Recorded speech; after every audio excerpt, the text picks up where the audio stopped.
It was a little crazy growing up, a little hectic in the house, a lot of confusion as a child and a lot of abuse physically and mentally. Witnessing my mom and dad fight a lot, me and my brothers fighting with each other just out of the chaos going on. I was, I think, 4 or 5, but it was probably going on before then too, but that was the earliest I remember. We just didn't see them respecting each other, so we didn't think we had to respect them or each other. Really, dream killing is what they did more often, or how I saw it. I was homeschooled at the time, so my brothers and sisters were in school. My mom would give me homework. She worked late hours in the night into the morning. Put my homework on the table, I would push it away and I would go outside like 9 or 10 and just walk around the neighborhood. And I was like stealing, breaking into people's houses and stuff, a neighbor's house. From there, I just graduated into doing worse things.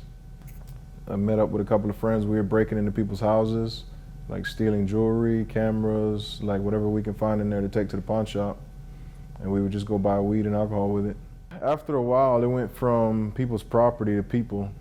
We just had it every Friday. We would wait for people to come out of the stores with cases of beer, and we knew they had their paychecks on them, so we would either find them at a gas station or a corner store and try to get them right there.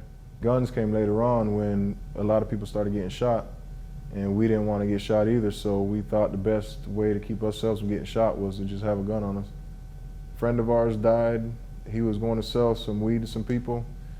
He got there and he got shot in the head right away, and a friend of mine got shot up but survived.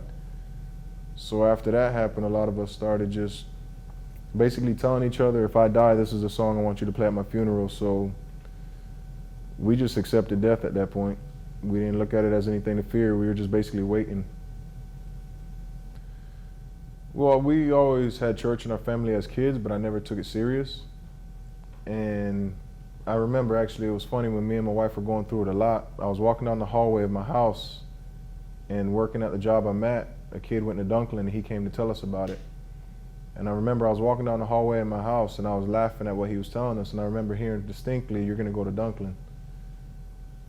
And I told a couple of people, laughing it off, and then 2 arguments later I ended up going to Dunklin, and it was arranged by the bosses at my company. So it was a Christian-based regeneration program.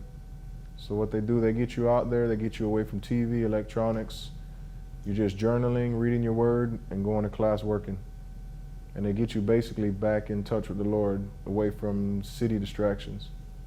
The wildness in the house, didn't feel acceptance, didn't feel any kind of real closeness or love. I found that in relationships, and what I thought I found in relationships and women. When I got rejected in those areas, I just turned to pornography, because I was always told, oh, that will never reject you or turn you down. So that was something that definitely needed to go out of my life. And it wasn't until I went out there to Dunklin to where I could actually see that was the biggest issue. I was looking for that in all the wrong places, and I just basically told him I needed him to feel that, because it was bringing me temporary fulfillment and happiness. But I needed something that was lasting and permanent.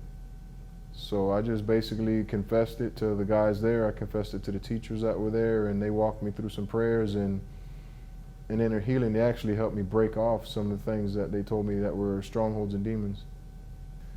When I went to Dunklin, I finally got clear of all distractions, and I actually seen that that was poison for my mind and for my life. So the Lord just got to really open my eyes to a lot of me embracing destruction to now me wanting a life with purpose and actually helping others instead of being self-centered. Back then, I felt like I was in prison. Like I said, with a lot of the mental abuse from the house, I always felt that I had to strive for acceptance and strive for love. And when I started really, really digging into the Word and really, really letting Jesus reveal things to me, I was loved regardless. One of my teachers in inner healing told me, he said, to try to get God to love you more is to try to fill this room with a bunch of yourselves. And that didn't make sense to me at the time, but when I really thought about it, I said, well, you can't do that. And he's like, you can't strive to make God love you more than he already does. And I actually, when I was in there, when he walked me through a prayer, I literally felt something come off me, and then I just looked with my eyes closed. There was an open field as far as my eyes can see. Just open field, and I told him what I saw. And the last thing he said to me before we ended the session is he said, "You're free now." I basically have all 4 of my kids now, and I'm just with my best ability, depending on the Lord, depending on my church community, to try to raise them to know the Lord and follow the Lord, and just trying to be a bigger help to people around me. Because before I was just taking, but now I'm trying to give back.